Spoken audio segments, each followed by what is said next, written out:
What is the future in terms of this platform? What is the future in terms of long form content? What is the future in terms of short form content? Can the two be glued together? We're going to be talking about all of this right now. If you guys don't know, I'm a huge advocate of not just podcasting, but live podcasting, the way we're shooting this video right now. This is streaming live in one of our daily after party streams.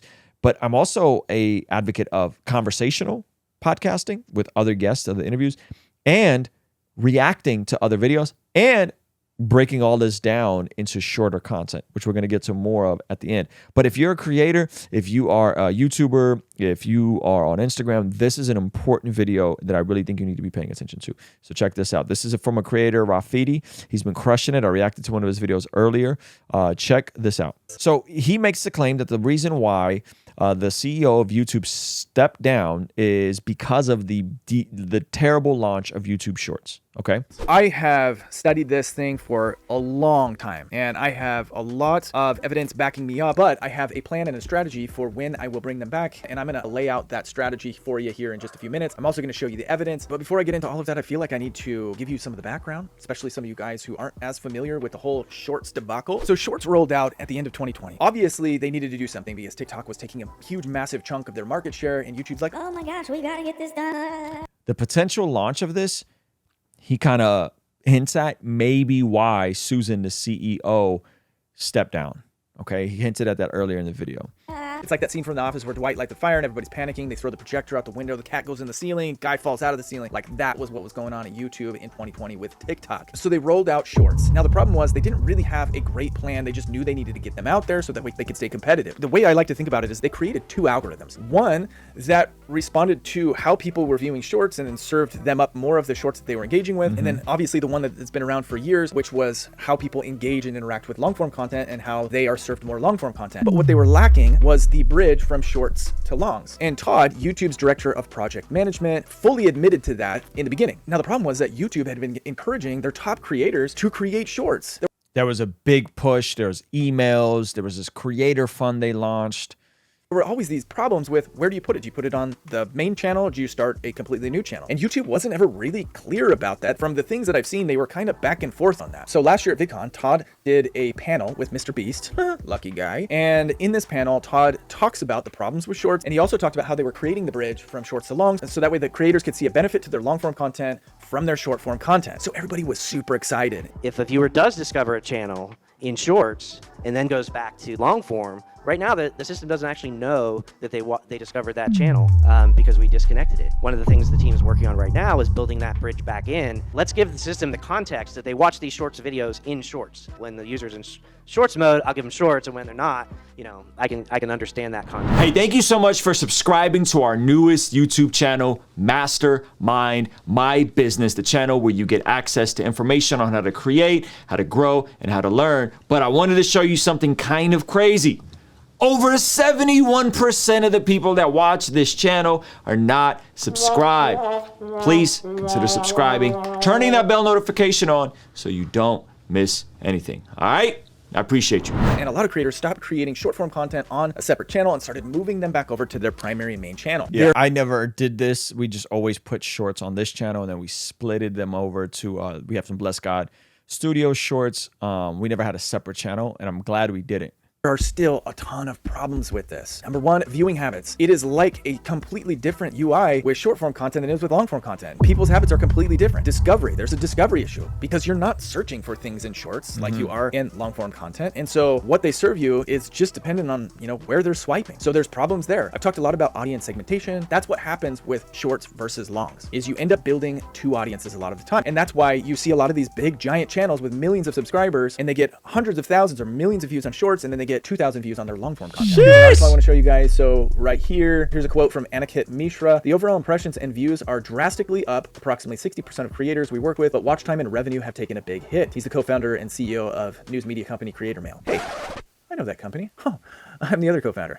Links in the description. This is true. Numbers look really good. Views are up. Subscribers are up astronomically. Some people are crushing it with subscribers with Shorts, but revenue, down. Revenue is down. And this has been another one of the huge problems for creators. YouTube, for months and months and months, the end of 2022, leading into 2023, had been propping up this creator fund that was supposed to launch February 1st and be this huge hit, and creators were going to make a ton of money from it. They even created a hypothetical example of how much creators could make. You can see right here at the very bottom, it says 45% of the revenue shares then apply to your allocation, and you earn $405 for your shorts views in country A. And they based that off of 1 million views. A lot of creators were assuming, based off of this example, that they were going to get 40.5 cents for every 1,000 views, or $400 You think they got that?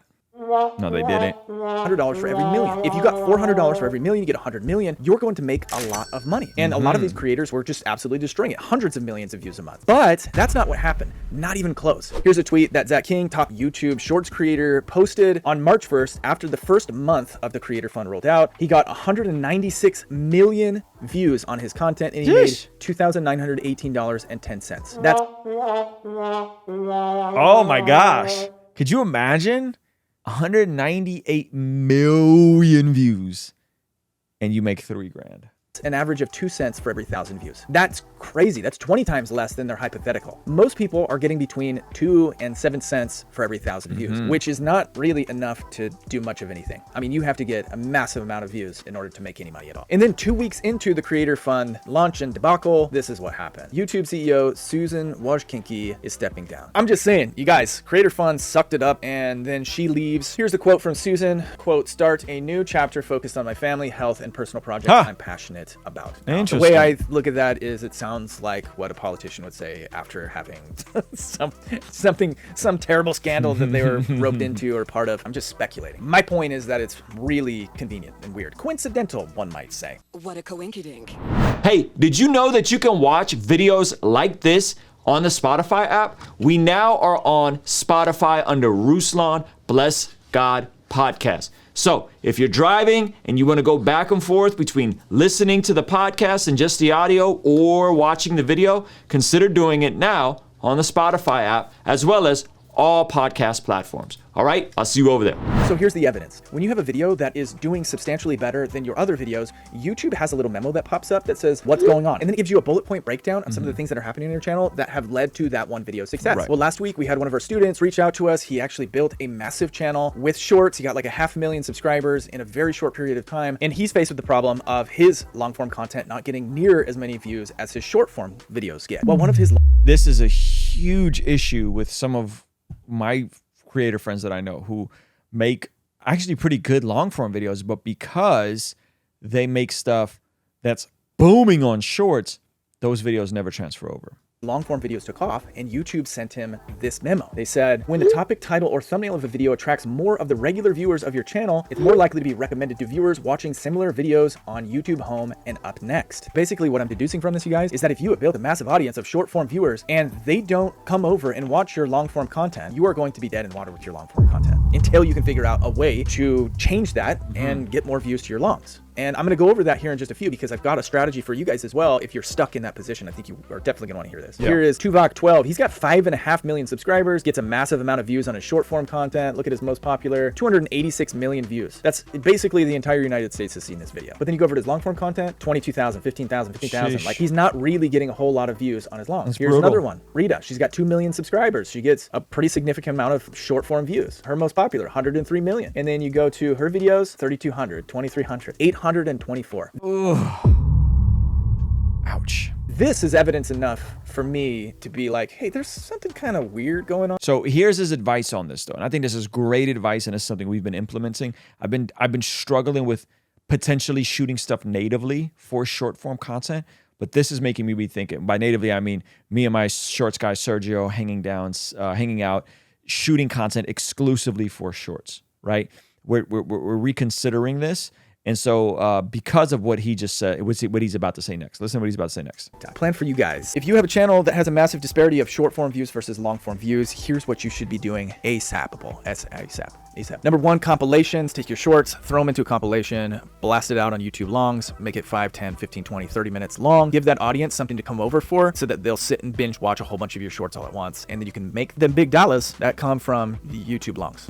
The issue with this is that you're taking the shorts now and you're making the shorts. It's not native, meaning it's not made for YouTube. You're taking shorts that are vertical and you're trying to convert them to long. So I'm not a huge fan of this, but listen to his next advice. 2, you can make barely shorts, right? 2 to 3 minutes where you're just basically taking the same format that you do shorts and you just make it a little bit longer. You do that specifically for the long form audience, and you make your thumbnail, you title it well, and bada bing, bada boom, you're out and rolling. Number 3, podcasts. Like, I know I've been talking about it over the last few videos. Podcasts, I think, are one of the only categories where I'd say you can post shorts and longs on the same channel, and I think that they will both help build each other, because people who see podcast shorts and they're like, wow, that was a really inspirational quote, or that was a really great quote, or great job Ben Shapiro, great job Jordan Peterson, great job Joe Rogan. Take videos from the longer form, make sure they're quality enough, and then have those chopped down into shorter clips. Why? Because if it's a really good short clip or an Instagram reel or a YouTube short, people may want to go and investigate and find the longer video to figure out what it was about. I think that's a massive W. I think that's something very practical. So instead of saying, I'm going to go be a shorts creator to have a gang of inflated subs and a gang of inflated views that don't convert as much, instead, I am going to pivot and focus on great long form content, because long form content has a higher retention. It has more people that are engaged. A longer value is higher, so on and so forth. And if you do that, then you can use those to get chopped down and post those as shorts, and then those might be able to fish people into the long form video.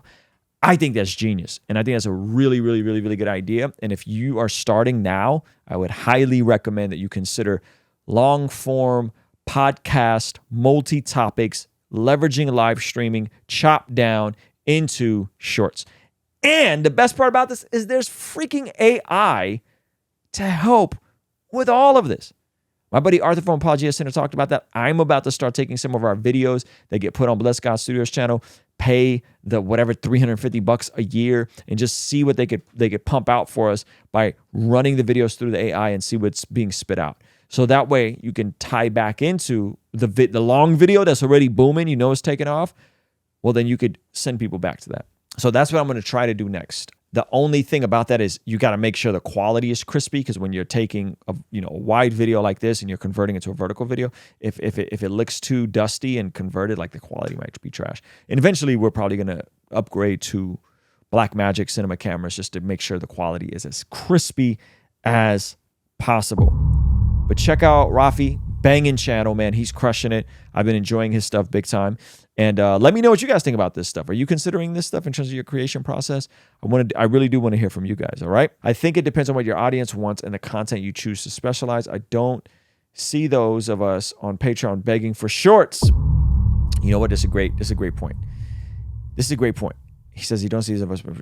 So, but what the shorts can, in theory, do, hear me loud and clear, is the shorts can be a top of funnel, where if you think of a funnel, the shorts are the top of funnel that get people in the door, whether through Instagram Reels, YouTube Shorts, or TikTok, and then hopefully get them to a 8-minute video, and then hopefully get them to a live stream, and then hopefully get them to a 2-3 hour live stream, and then hopefully get them over to partner on Patreon to see the replay of the daily live streams like we do here. So that's the strategy behind those. So I don't know how much discovery happens, but I would assume that if it's actually set up the way YouTube recommends, then it could be a great funnel to connect. Hey, that 1-minute video that goes viral on my Instagram, people want to go see where that's from. They go see where that's from. Then they subscribe. Then they turn the bell notification on. Then they sign up to watch the daily streams. Then they sign up for Patreon. And then the bottom of that is the conversion, right? That's, I think, the power and the utility in it. You said in another video that you launched Bless God channel, even though podcast playlist is now a feature. Why? Okay, so I'll address that. Definitely like an old mall orange chicken sample. Yo, but listen, them, you ain't never bought nothing off of the little sample plate. Come on, bro. Come on. I've definitely bought stuff off of a sample plate because they gave me the free joint, the free little orange chicken. And you're like, yo, this orange chicken is bomb. Boom. And then before you know it, that's where I eat for lunch. Drop a 1 in the chat if you've done that before. That is how shorts can work. If there's a clear direction to where you can buy the meal, that's a massive W. And this is why I think we should take the videos, chop them into shorter videos, chop them into shorts, and then boom, there you go. Right? And then if people want the long stuff, or if people just love what you're doing, want to support, they can do that on on the daggone Patreon. The issue with that is if you just do shorts or you just do TikToks, it's a lower investment and it's lower connection. And I know folks that got millions and millions and millions of subscribers off of shorts or followers on TikTok, and they don't have the same depth that we do here. Even though there's only a couple hundred people that tune in and watch these dailies, we still have almost 2,500 Patreon, right? And that's the number. That's the goal. My goal, by the way, priority number one is we want Patreon to replace all of our overhead, right? To replace all of our overhead. And if you're a Patreon, you know approximately what our overhead is. We have 3 full-time employees. My wife works part-time. We have a part-time shorts editor, and we have a bookkeeper. So we have real overhead, real salaries, and we live in Southern California, so it's mad expensive. So the goal number one is, hey, how can we get Patreon to cover the overhead so that what we are doing is completely funded by you guys? That's the bottom of the funnel for us. The second goal is, hey, let's make sure that the content is good and the conversations are good. The goal of subscribers or followers is so at the bottom of the totem pole.